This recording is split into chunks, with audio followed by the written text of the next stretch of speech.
Hello साथीहरु, welcome छ फेरि पनि मेरो मिनी ब्लगमा। मैले नयाँ भिडियो लिएर आएको छु। आज चाहिँ म कोठामै खाना बसालेर सब्जी चाहिँ माग्नु जाँदैछु। साथीहरु, सब्जी माग्नु कहाँ जाँदैछु तपाईहरुलाई म देखाउँछु ल। एउटा बट्टा बोकेर हल्लाउँदै हिँडे अनि कुद्दै जाँदाखेरि चाहिँ बिजुलीको पोलमा चाहिँ तार झरिरहेको रहेछ। झनै अल्झेर पिङ खेले त्यही।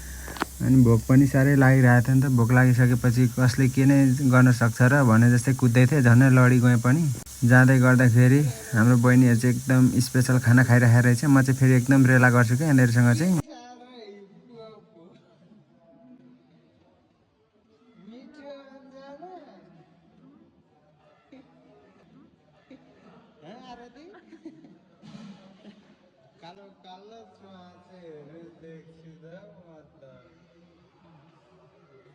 बड़ा हरामी हो बेटा।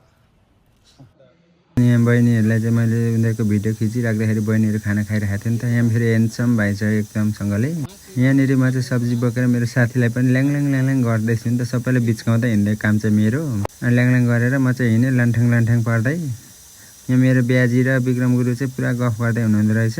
अब हाम्रो विक्रम गुरुलाई पनि एउटा राम्रै सुन्दर नि खोजेर बिहे गराइदिनु पर्छ भनेर हामी सल्लाह गर्यौं। यति भन्दा यहाँ पनि बिचकाइ म हिँडेँ। कोठामा आएर कराईमा भात खाइदिएको। साथीहरु, कति कराईमा भात खान्छ भन्नुहुन्छ होला। अब के गर्नु, कराईमा भात नखाए चित्तै बुझ्दैन। मेरो पालो मजाले दबाइदिएँ त साथीहरु। ल, मेरो भिडियो हेरेर यति बेरसम्म साथ दिनुभयो। तपाईहरुलाई धेरै धेरै धन्यवाद।